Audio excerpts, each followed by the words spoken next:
All right, let's look at problem 5. A says draw and shade a figure that represents 100%. Label your figure 100%. So if I'm drawing something that's 100%,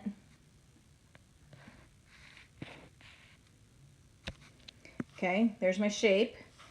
And if I'm shading 100% of it, then I am shading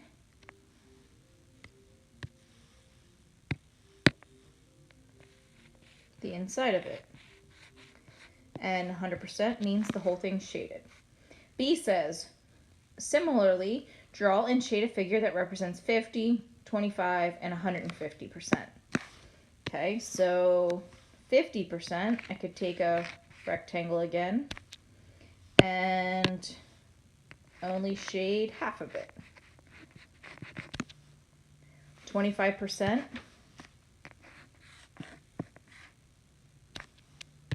would be, I'd have to cut it into fourths.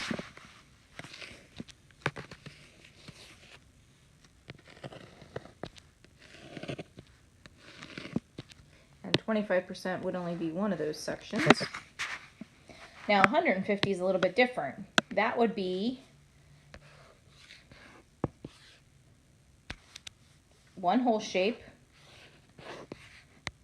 plus another shape, and we're talking about shading one of them because that would be 100%, and then 50% would be half of the other. Letter C. Write another fraction that's equivalent to 4/5. So 4/5, any fraction that's equal to that. So I'm going to multiply both the numerator and denominator by 2. So I get 8/10. I could have multiplied each of those numbers by anything I wanted to. It says draw diagrams to show that they're equal, then find the equivalent decimals for both fractions. So 8/10 reduces to 4/5 by dividing both of them by 2. Okay, so that's how you prove that they're equal to each other. And then with a diagram, I'm going to use the one that they already have drawn here. So I'll change my shading to gray. And if I'm shading 8/10,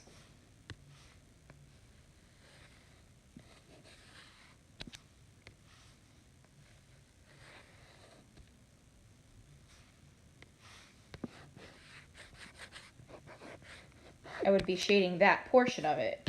If I was shading 4/5, think about each of these as being a bar. So that would be 1, 2, 3, 4. So it proves that they're equal.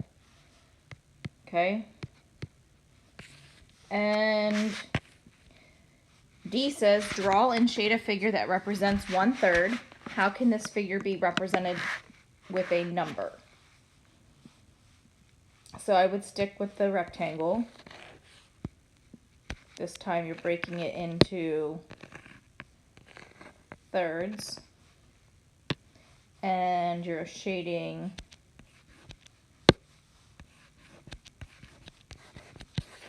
it's not letting me shade.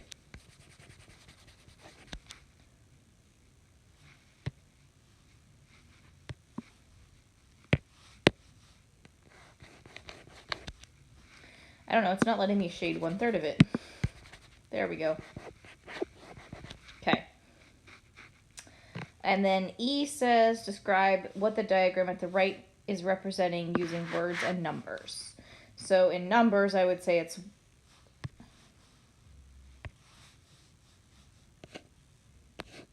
1/10.